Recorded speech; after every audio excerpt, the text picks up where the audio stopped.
Hi, we're in The Knight's Tale, Part 1. We're on page 91 on line 329. Okay? So when we left, Palamon and Arcite are now enemies because of Emily, and they are both in love with her. So let's pick up. The strife between the two of them was great and lasting, as I could describe if I had leisure.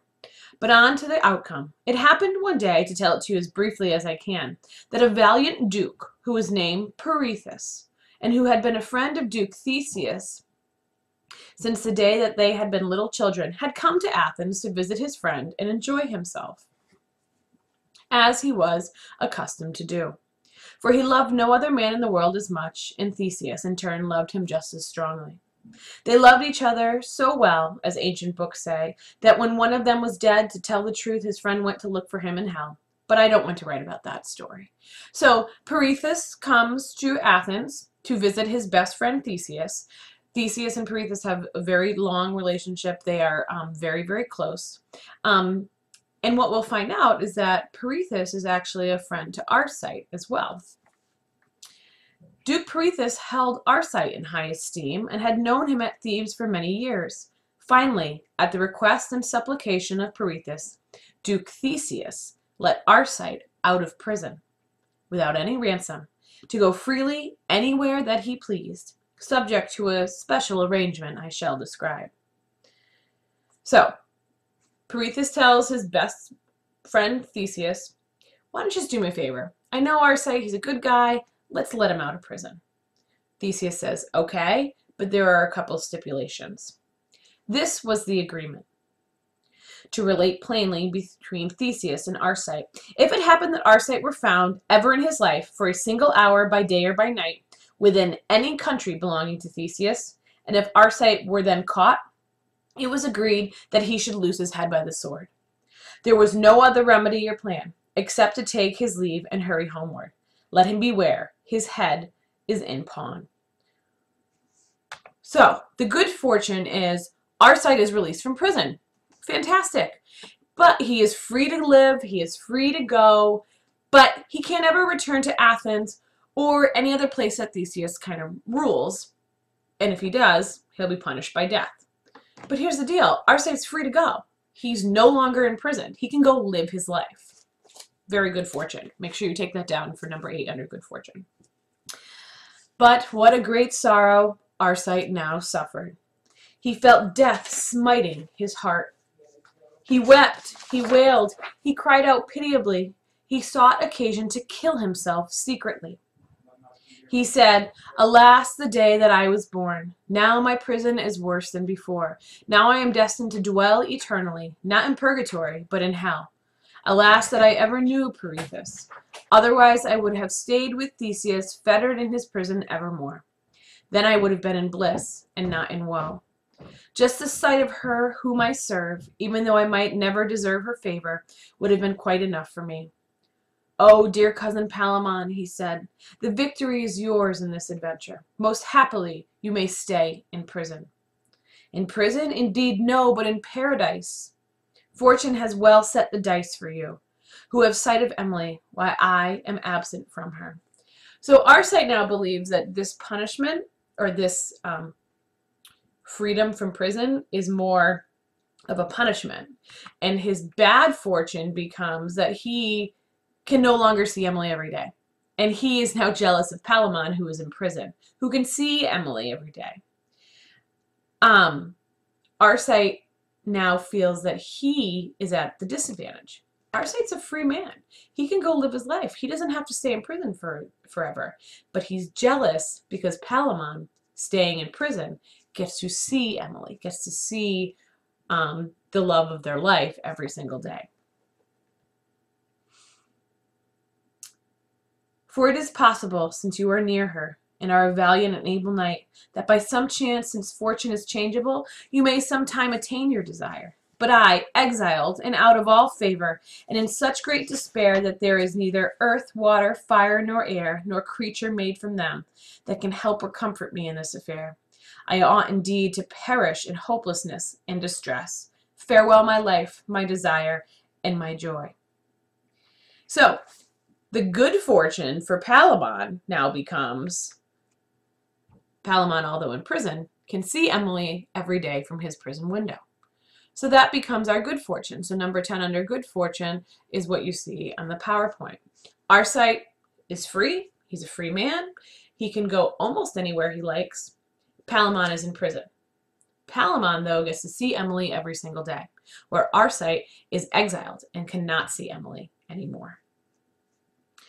Alas, why do people so commonly complain over God's providence, or over fortune, which often gives them in many a fashion something much better than they themselves can devise? One man desires to have wealth, which becomes the cause of his being murdered or greatly diseased.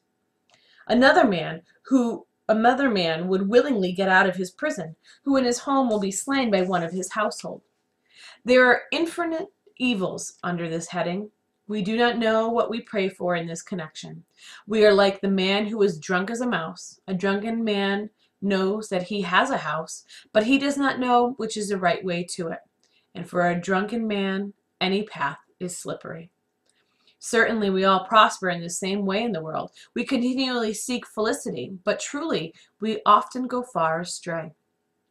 We may all say so, and chiefly may I, who imagined and was perfectly convinced that if I might have escaped from prison, then I would have been in joy and perfect satisfaction in the situation where I am now exiled from my happiness. Since I may not see you, Emily, I am as good as dead. There is no help for it. So what Arcite is now saying is that we have to be really careful what we wish for. Sometimes we feel like the grass is always greener, and then we get to the other side of the hill, and it's really not that great. And that's what Arcite was saying. I wished and wished that I would be free, but then once that wish came true, I could no longer see Emily. On the other hand, Palamon, having learned that Arcite was gone, made such lamentation that the great tower echoed with his howls and clamor. There, the very fetters on his powerful shins were wet with his bitter salt tears. Alas, he said, Arcite, my cousin, God knows you have the best of our quarrel. You now walk at liberty in Thebes, and you take small account of my sorrow. Since you have shrewdness and valor, you can assemble all our kindred and make so sharp an attack on the city that by some chance or some treaty you may have for lady and for wife, or for lady and for wife, her for whom I must needs lose my life. In terms of what is possible, since you are at large, freed from prison, and are a ruler, your chance of success is great, greater than I have, who perish here in a cage.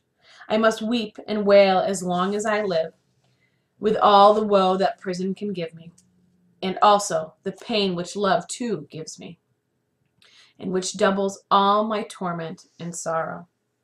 So, Palamon, this is under bad fortune, is jealous of Arcite, because Arcite, or so he believes, is free. Arcite can then get his family together, get an army together, come and overthrow Athens, and then overthrow Theseus, and then win Emily's hand in marriage. Okay, both of these guys are like doing the whole what if, this kind of like crazy scenarios. But this is how, but they're obsessing about it.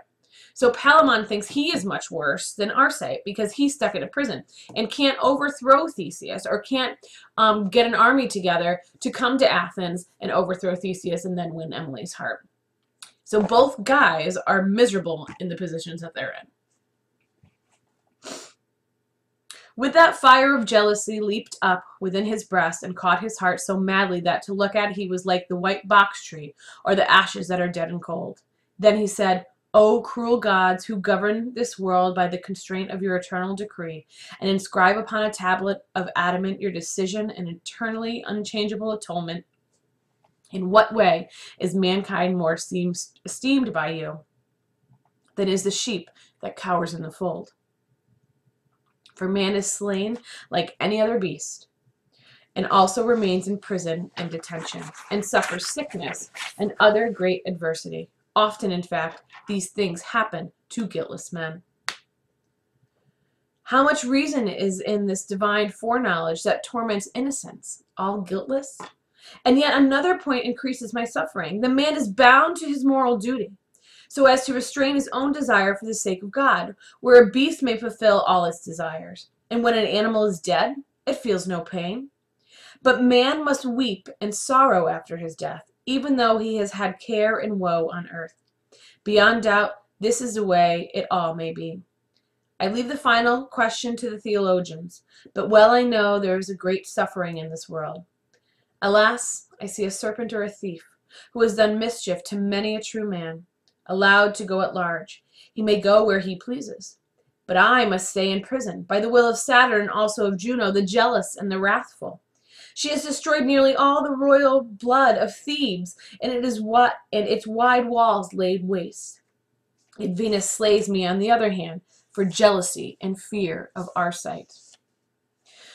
So Palamon stops his woeful, almost soliloquy, talking about how he's so jealous of Arcite and that he wishes he were in his position, and that he would rather wish upon death, if death for himself, but knowing that eternally, if he had to stay in prison, he would be suffering just as much as death.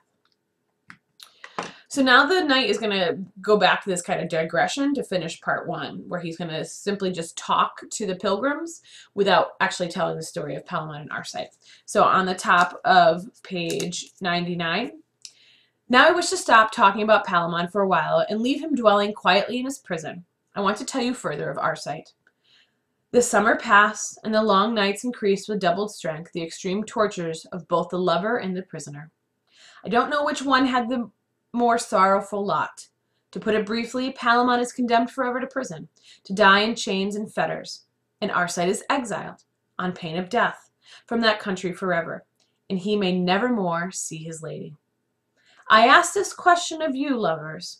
Which has the worst part, Arcite or Palamon? The one may see his lady daily, but always has to stay in prison. The other may ride or walk wherever he pleases, but is never supposed to see his lady again. Now decide as you like, you who can, and I shall go on narrating as I began. So when we leave part 1, because we've just finished reading part 1, make sure you have the 11 bullet points of notes. You've ended on bad fortune.